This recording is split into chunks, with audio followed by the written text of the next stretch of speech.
Imagination reflected. We begin to realize more so on our journey each day the power of working with our imagination.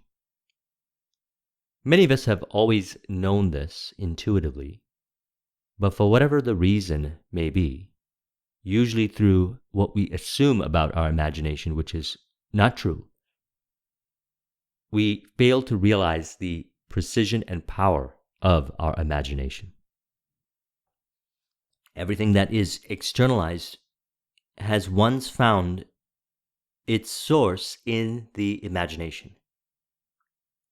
Our imagination is either stimulated by outer world impressions or inner world impressions. When the imagination is stimulated either by inner world or outer world, we will see those particular impressions externalized in what we call reality. Now, when working with the imagination, the way Neville describes it, he says it's important to take on the tones of reality in your imagination. Let's go through an example. Imagine for a moment that you are sitting on a beach and it's about 25 degrees Celsius outside.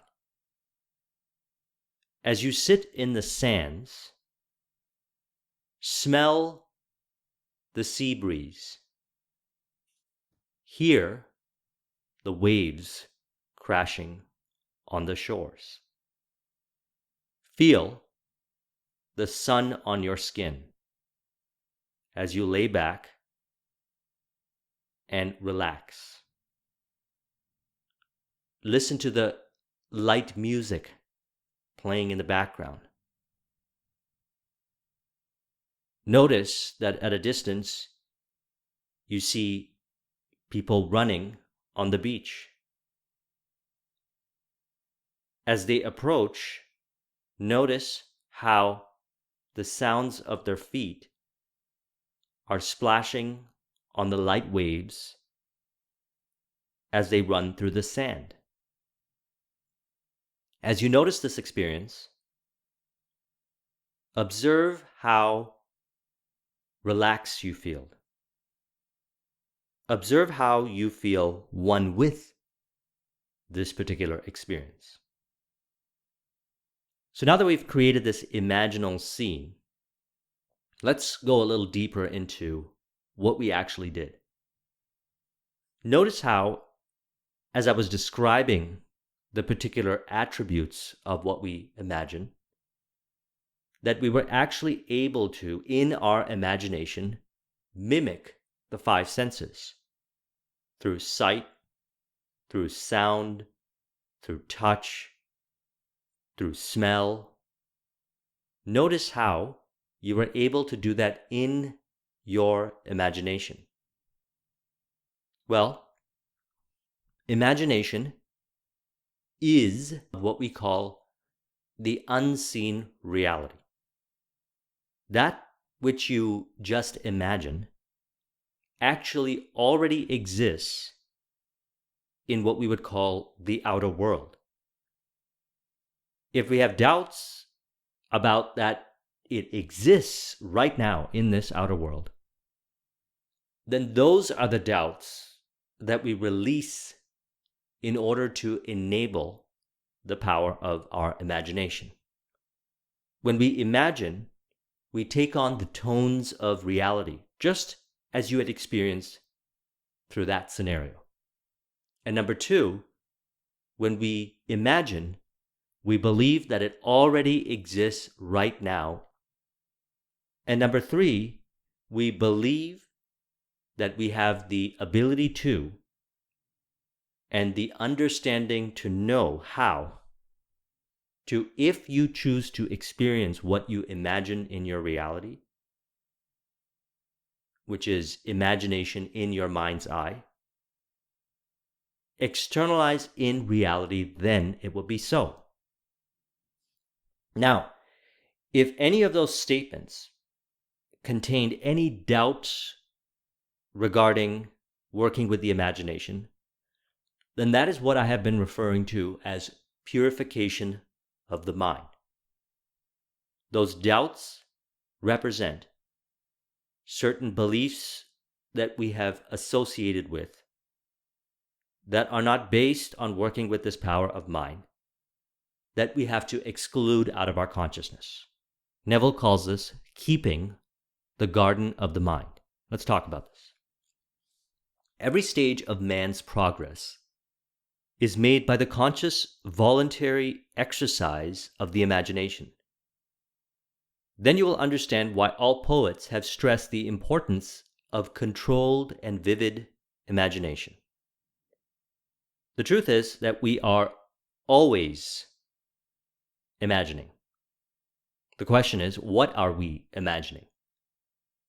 We are either imagining from our past, which is revealed through our inner conversation, and even what we imagine in our mind's eye, similar to the exercise that we just did, or we are going within and asking ourselves, what is our heart desire? And imagining that which our heart desires. Either what we choose to imagine, be it conscious or subconscious, be it externally stimulated or internally stimulated, externalize as our experiences in life in some shape or form. So what we want to do is practice exercises of conscious use of our imagination. The best way to do this is to dedicate time each day, ideally before you go to sleep, to imagine what you want the day to look like the next day, or to imagine what you desire to see brought forth, which is the heart desire, or to reflect back on the series of events that occurred throughout the day and imagine them to have occurred in a way that was in harmony with how you would have liked them to have been played out. I did a couple discussions on pruning shears of revision, and I'll put a couple links in the description to go through those exercises. It's called revision. When done accurately, two things happen. You rekindle your connection and your ability to work with your imagination. And number two, you will observe as reality changes to reflect that which you had imagined. And the changes can happen gradually, or they could happen instantaneously. But one of the things that will also happen is you will purify the mind. You will rekindle your connection with your ability to work with your imagination to create reality the way you would like, which is based on what we call the true self. The true self is the true identity. We have assumed, many of us, a false sense of identity. This false sense of identity is experienced as circumstances, relationships with others, life experiences, which we call disharmony. This self-image, otherwise known as the governor within, or the servo mechanism, as discussed in Psycho-Cybernetics by Maxwell Maltz, and I did a discussion on that, I'll put a link in the description, or the paradigm is creating reality on autopilot through automatic imagination. What we want to do is align this self-image, servo mechanism, identity with our true self. Some of us call this our higher self, or we call it the best version of ourselves. And we do this by working with the imagination and observe as our thoughts, our behaviors, our actions, and our environments change each day to reflect harmony. We feel it, which is in alignment with this true self. After a period of time of doing this, you won't have to do it as much. Desirable outcomes will just happen through you. You will notice that even the things that you didn't intentfully choose to bring forth are being brought forth through you, and they are experiences that what we call desirable. You'll notice that the right people tend to show up that are accurate to the life experiences that you want to have. And as they show up, it's a flow-based conversation. You're in harmony. They want to be there. There is no trickery or manipulation. It's accurate. That is a reflection of the contents of our garden of mind. What we believe and how we believe reality to work. Now, all of this is part of the sources of impressions that we have on our imagination. What are the sources? Are the sources the suggestions from the outer world, which partially have to do with past externalizations of past experiences that we've had? Or are they conscious creations based on what we receive within, which is based on our true self? It could be a combination. It's really up to you. He says, if I wanted a promotion in my business, I would ask myself, what additional responsibilities would be mine if I were to be given this great promotion? What would I do? What would I say? What would I see? How would I act? And then in my imagination, I would begin to see and touch and do and act as I would outwardly see and touch and act were I in that position. This is what we want to imagine should we choose to receive a promotion or externalize in our imagination, from our imagination, a promotion in this screen of space. What we're really doing is imagining what we believe. We are creating beliefs. There is no rule that says the beliefs that you have right now are fixed and permanent. There are a few paramount beliefs that we want to enable and affirm. They are, all things are possible. As you believe, so it shall be done unto you. And if thou canst believe, all things are possible to him that believeth, all of which are found in the Bible. Now, when we have those beliefs, we realize that perhaps there's so many beliefs that we have that are contrarian to these beliefs, that are preventing us from working accurately with our imagination. Those beliefs automatically, autotelically are excluded out of consciousness through what we are imagining. As mentioned, I call this purification of the mind. There's two ways, fundamentally, of purifying the mind. Cause and effect reflection, or imagining what it would look like if it was true, because both of them will purify your mind and bring you more into alignment with your true self and the realization that all things are possible. And all things are possible to you. And all things are possible based on your beliefs. Your beliefs change through conscious changing your beliefs, through inner voice conversations, through affirmations, through revision and supportive environment, or working exclusively with your imagination. And by the way, all four of those attributes, those methods that I just mentioned, stimulate and work with the imagination. Now, in my last video, I talked about inner conversations and the creativity of mind, the creative mind, and inner conversations. Let's discuss it from the perspective of imagination. Neville says, "Now all things exist in the human imagination, not just the good things, but all things." So we can imagine undesirable things, or we can imagine desirable things. How do we know what we're imagining?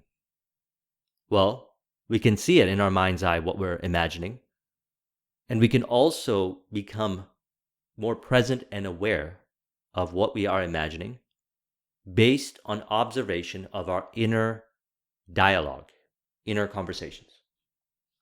Just like our imagination, our inner conversations are stimulated by outer world suggestions or inner world suggestions, which is why I recommend consciously choosing information that will facilitate certain kinds of inner conversation. Outer world information, as in certain audio programs, audios, books, videos that affirm the exact programming that you want to see stimulating those inner conversations, thus stimulating the imagination from those precise perspectives. He says most men are totally unaware of the creative power of imaginations and invariably bow before the dictates of facts and accepts life on the basis of the world without. If a fact disempowers you, denies you, then it goes against the key principle, the key belief of all things are possible. If it is revealing an attribute about yourself of inaccuracy of thinking, by all means, reflect upon the fact, understand the fact, and align your thinking. But the one thing that we always want to remember is that all things are possible. We have a true self, we have the heart desire, and as we purify the mind through the process of cause and effect reflection, which is essentially keeping the garden of the mind, doing the subconscious inner work to release disempowering programming, as well as choosing to affirm what we desire to see brought forth, which is in the spirit of harmony with all, benefit for you, others, divine, and evolution, we release from our subconscious certain programming, beliefs, and assumptions that create certain inner conversations or imaginal acts that further bring forth those experiences. None of those are in violation to the true facts of this outer world and inner world. It's only when there's a disharmony within, which, by the way, is a joyous journey to figure out. It's part of the puzzle of life. We've got to see this from a place of joy and flow. Otherwise, this turns into frustration. This is a joyous journey, the journey of the soul. Concentrate your attention upon the idea of identifying yourself with your ideal. Assume you are already that which you seek, and your assumption, though false, and may only appear to be false based on what we see in the five-sensory world, he says, if sustained, will harden into fact. Because reality is an externalization, reflection of our imagination, both conscious use of imagination or subconscious use of our imagination based on either impressions, conscious impressions, or unknowing subconscious suggestions received from the outer world. The inner world provides you the empowering ideas, hunches, inspirations, visions. The outer world may suggest certain imagination-based information that disempowers you, but that's only because we are all individual expressions of the same mind, and we are all in the journey of purification of mind. And we have the power to work with our own mind and observe as we release that disempowering information out of our own consciousness. It externalizes as others also releasing that disempowering programming out of their consciousness. As mentioned in my last video, all are individual expressions of the same mind. You're an individual, there are individuals, and we're all connected at the depths of our being to the same mind.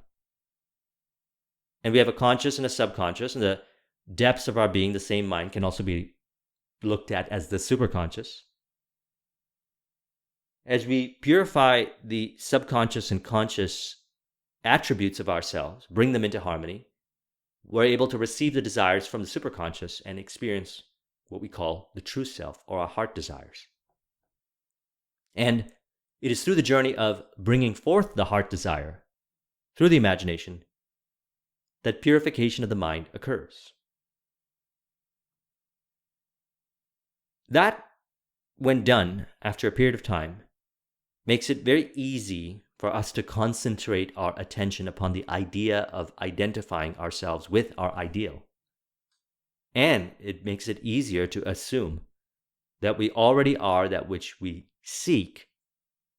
And if our assumption appears to be false based on outer world facts of five sensory data, we continue to persist within it lightheartedly as it hardens into fact. We will always seem to others an embodiment of the ideal we inspire. Therefore, in meditation, we must imagine that others see us as they would see us were we what we desire to be. As we go about this journey, navigating existence, we have an opportunity at every moment to change the assumptions of what we believe others think of us. That is part of the purification of mind. And as mentioned, all of this is best done in what I call light-hearted state of mind, knowing that imagination is reflected on the screen of space. We are either impressing our imagination from suggestions from the outer world, much of which we have assumed to be subconscious truth, but it's not in alignment with the real truth, which is received within via our intuition. So we keep the garden of our mind. We prune it each day. We release the disempowering thoughts. And we can do it by changing the concept of how we see others relating to us. Simply at the end of the day, we imagine in our mind's eye having the relationship with them or the experience with them that is of spirit of harmony, benefit for them, us, divine, and evolution in our mind's eye. And because it keeps into consideration the golden rule, do unto others as you wish done unto yourself, it is easier to affirm that because that is in alignment with your true self. The golden rule is in alignment with the true self. And then we experience reality change the next day as we interact with them. They reflect what we imagine. What we do in our imagination is both a practice and a work of creation.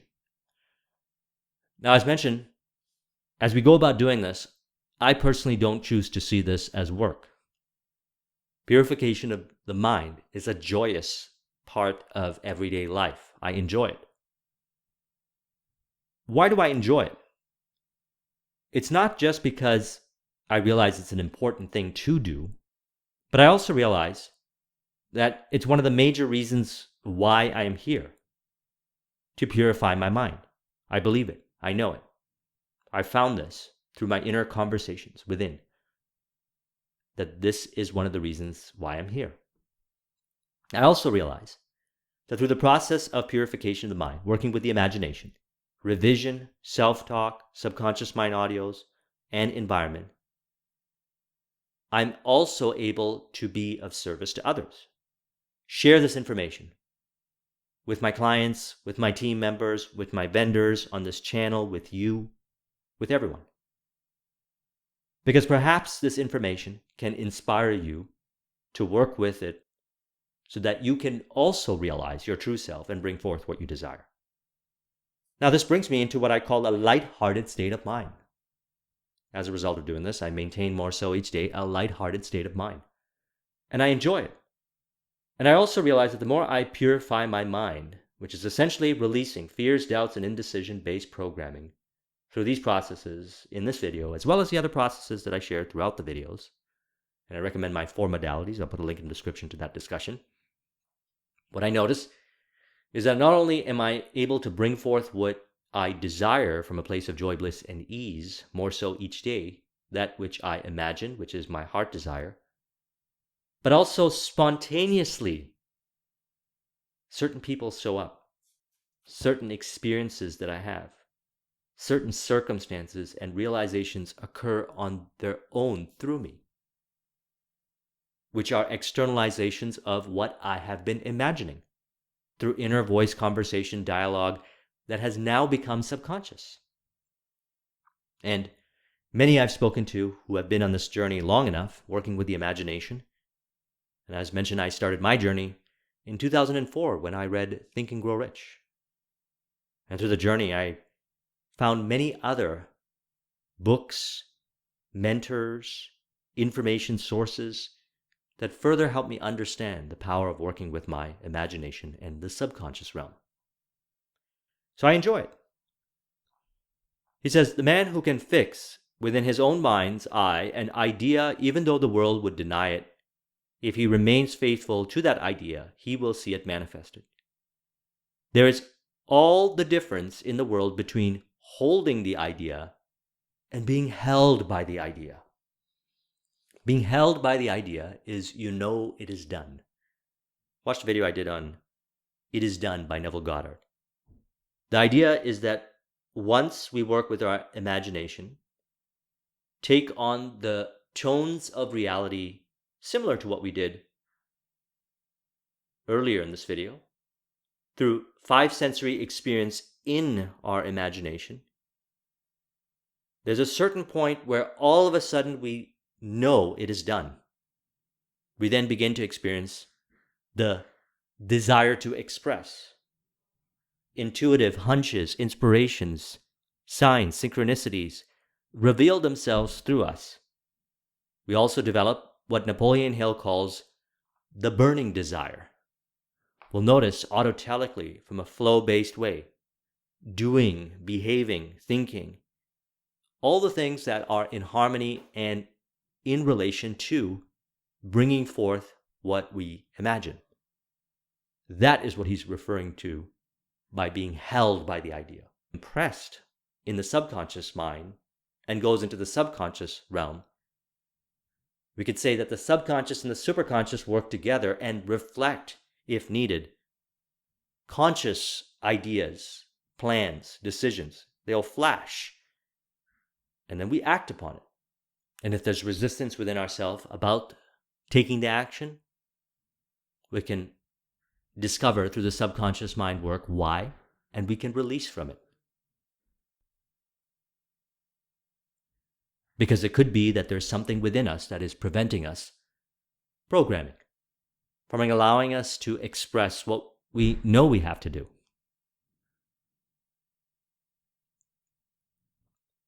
He says, regardless of what others may say, you are walking in the direction of your fixed attitude of mind. You are walking in the direction of the idea that dominates the mind.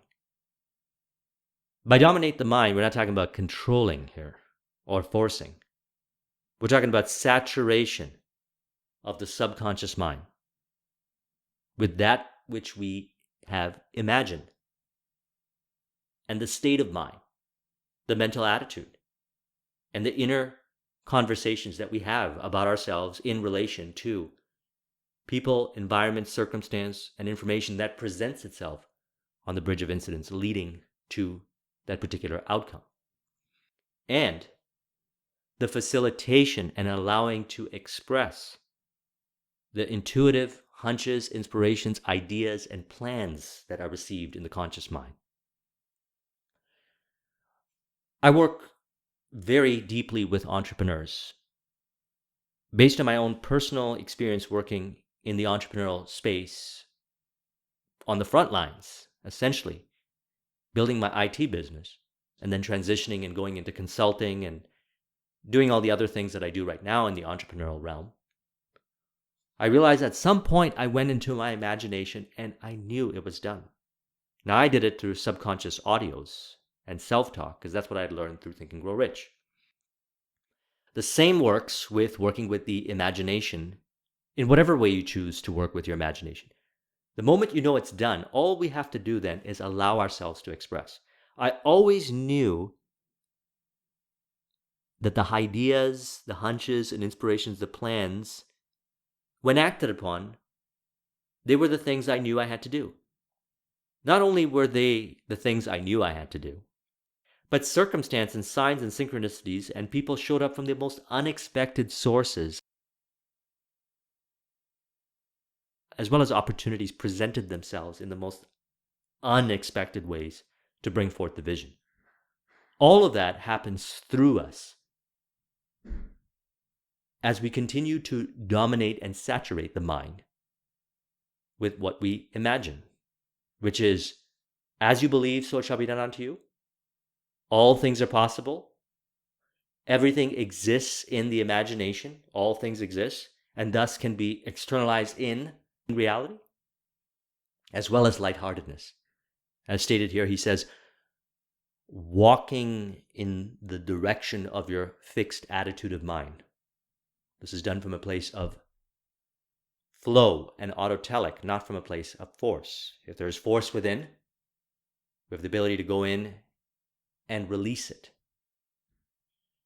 If you want to copy this mind map, the link is in the description. Thank you very much for watching. I'll talk to you soon. Take care.